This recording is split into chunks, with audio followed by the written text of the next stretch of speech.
బోర్డర్‌లో యుద్ధం చేసినప్పుడు మాత్రమే ఒక సైనికుడి విలువ తెలుస్తుంది. ప్రెజెంట్ సిట్యుయేషన్‌లో ఫోన్ ఓపెన్ చేసి చూసినా ఎవరు చూసినా ఇండియన్ ఆర్మీకి తెగ పొగడేస్తున్నారు. కానీ నార్మల్ రోజుల్లో ఆర్మీయా? మా ఆయనైతే ఆర్మీలో వర్క్ చేస్తున్నారంటే అవునా? అని చెప్పి ఒక జాలిగా చూసేవారు. కానీ ఇలాంటి రోజుల్లో వాళ్ళు లేకపోతే అసలు దేశం ఏమైపోతుందో ఆలోచిస్తుంటేనే అసలేం అర్థం అవ్వట్లేదు.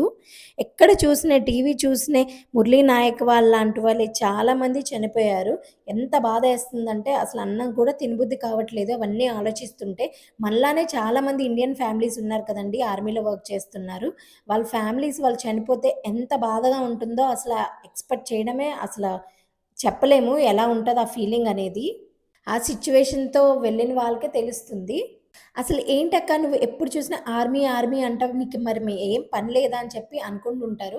అవునండి. నాకైతే ఆర్మీ చాలా ఇష్టం. ఫస్ట్ ఆఫ్ ఆల్ అయితే చాలా రెస్పెక్ట్ అండి. ఎందుకంటే మా ఫాదర్ కూడా ఇండియన్ ఆర్మీలో వర్క్ చేశారు. అది కూడా 30 ఇయర్స్ వర్క్ చేశారు. నాకు చాలా గర్వంగా ఉంది. ఎందుకంటే మా ఫాదర్ కూడా డిఫెన్స్‌లో వర్క్ చేశారు. అండ్ మా హస్బెండ్ కూడా డిఫెన్స్‌లో వర్క్ చేస్తూ మనందరికీ కాపాడేసి మనందరికీ సేవలందిస్తున్నారని చెప్పి. అండ్ ఈ వీడియో నచ్చినట్టయితే లైక్ చేయండి. అండ్ నా ఛానెల్‌ని సబ్స్క్రైబ్ చేసుకోండి. By by.